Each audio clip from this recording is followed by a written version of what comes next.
Abonne-toi!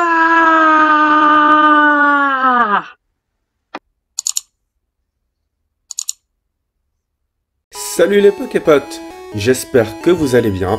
Pour ma part, c'est le cas. On se retrouve dans ce nouveau format pour vous présenter un nouveau coffret qui va sortir à la suite de la sortie des boosters de EB3.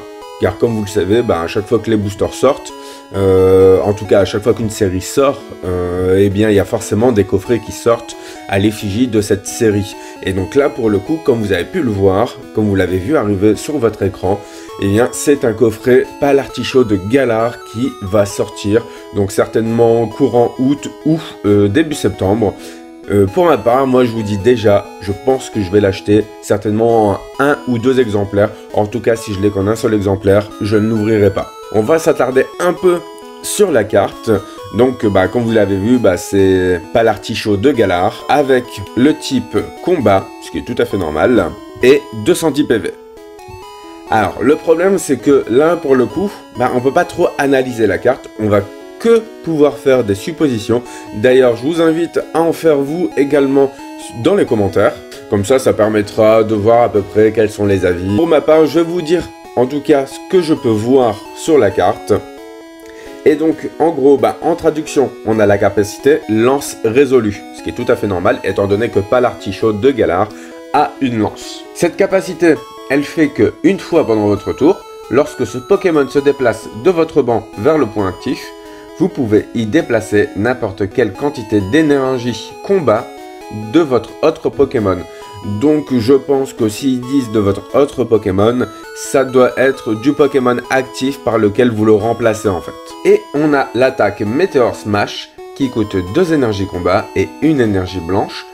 On n'a pas les dégâts, mais on va pouvoir faire de belles suppositions parce que vous allez voir, lors de votre prochain tour, ce Pokémon ne peut pas attaquer. On peut donc considérer que si Palartichaut de Galar ne peut pas attaquer au prochain tour, c'est une attaque qui va faire du dégât.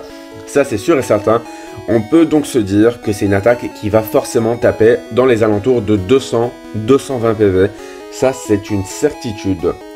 La deuxième hypothèse qu'on peut faire, c'est que vu que Eternatus va être un Pokémon assez fort dans les decks obscurs, comme vous avez pu le voir, le talent d'Eternatus VMAX vous donne la possibilité d'ouvrir le banc jusqu'à 8 Pokémon, à condition que vous n'ayez que des Pokémon obscurs.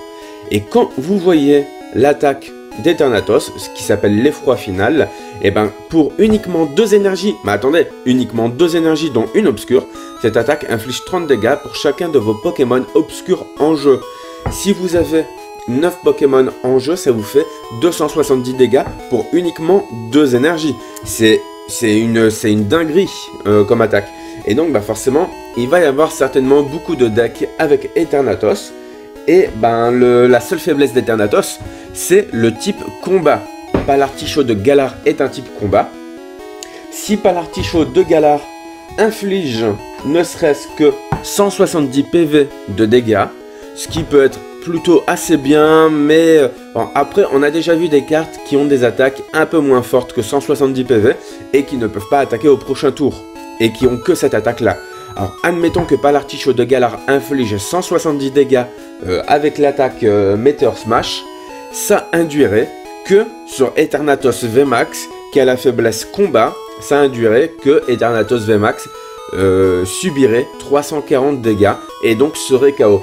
On peut donc dire que le Palartichaut de Galar a été certainement sorti pour pouvoir combattre Eternatus VMAX, qui est quand même, comme je vous le rappelle, un Pokémon assez puissant, là, comme on vient de le voir. Une mise en place assez rapide, d'une certaine manière, parce que vous mettez des cartes qui fait en sorte d'appeler vos Pokémon. Je pense qu'il y a vraiment des stratégies déjà actuellement possibles pour Eternatus VMAX. Et pour le contrer, eh bien je pense que Pokémon Company a sorti le Palartichaut de Galar, qui est normalement censé pouvoir taper au minimum 170. Je le vois pas taper moins fort que ça par rapport à la conséquence de son attaque qui fait qu'il ne peut pas attaquer au prochain tour. Voilà, cette vidéo est déjà terminée. J'espère que cette présentation vous aura plu. N'hésitez pas à le dire en commentaire. Surtout, n'oubliez pas le like, l'abonnement et la petite cloche de notification pour être averti dès lors que la vidéo sort. Je vous dis à très bientôt dans les prochaines vidéos, notamment pour les déballages de EB3. Et d'ici là, n'arrêtez pas de geeker. Allez, ciao!